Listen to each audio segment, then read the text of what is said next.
Hello everyone, welcome to our chat about culinary adventures and the joys of cooking. We're excited to share some delicious stories and tips with you today.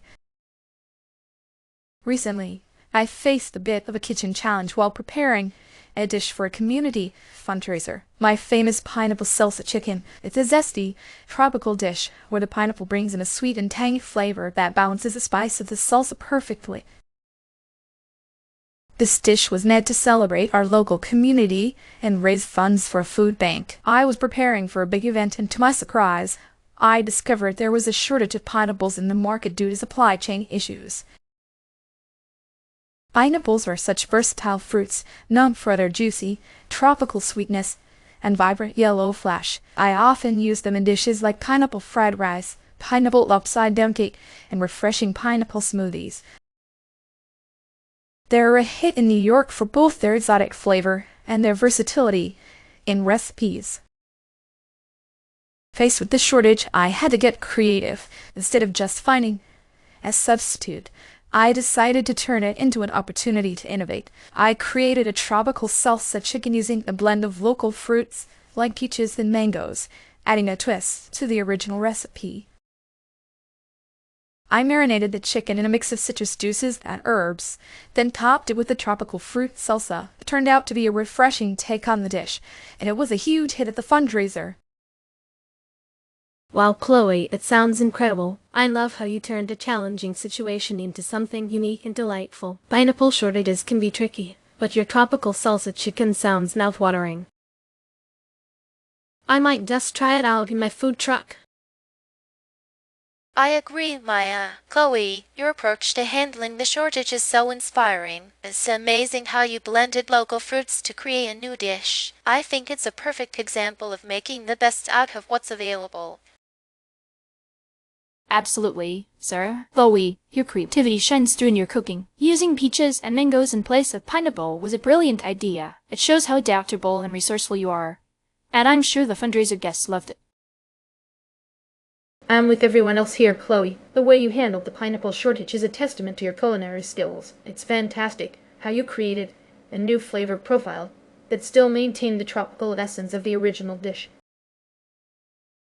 I usually buy pineapples when they're in season here in California, mostly for grilling and adding to fruit salads. One key criterion I consider is the aroma. A ripe pineapple has a sweet, fragrant smell at the base. If it smells good, it's likely to taste great. Sarah, I totally agree with you. In Florida, I buy pineapples for my pineapple salsa tacos. Firmness is crucial for me. A pineapple should feel firm but yield slightly to gentle pressure. Ensures the fruit isn't overripe or too hard. Following up on that, another thing to watch out for is the skin color. In Texas, I use pineapples for pineapple coleslaw, and I look for a vibrant golden yellow color without too many brown spots. It's a good indicator of ripeness and sweetness.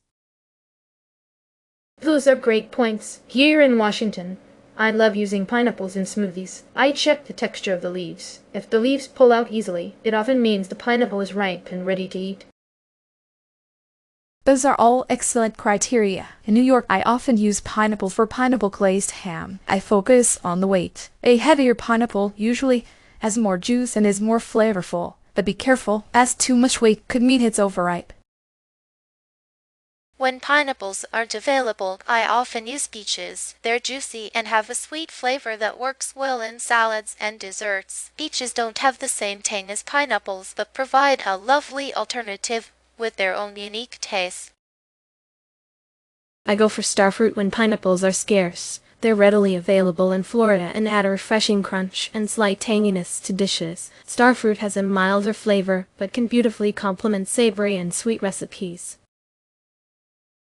In Texas, papayas are my go-to alternative. They have a creamy texture and a tropical flavor that's slightly musky, which works well in salads and salsas. Papayas are softer than pineapples, but bring a different dip to dishes.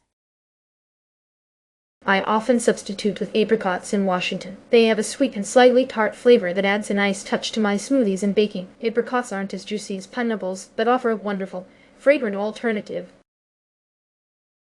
In New York, I like using tea kiwi is an alternative. It has a tangy and sweet flavor similar to pineapples and adds a fun texture to salsas and desserts. Kiwis are smaller and not as fibrous, but they bring a zesty twist to the dish. To wrap things up, we talked about how I handled a pineapple shortage by creating a tropical salsa chicken using alternative fruits. Sarah emphasized the importance of aroma when selecting pineapples. Maya talked about firmness. Jennifer mentioned skin color. Emily focused on the texture of the leaves, and I discussed weight. We also explored some great alternatives to pineapples: peaches, starfruit, papayas, apricots, and kiwi. Thanks to all of you for sharing your insights. Thanks for tuning in, everyone. We hope you enjoyed our conversation and picked up some helpful tips for your own culinary adventures. Until next time, happy cooking!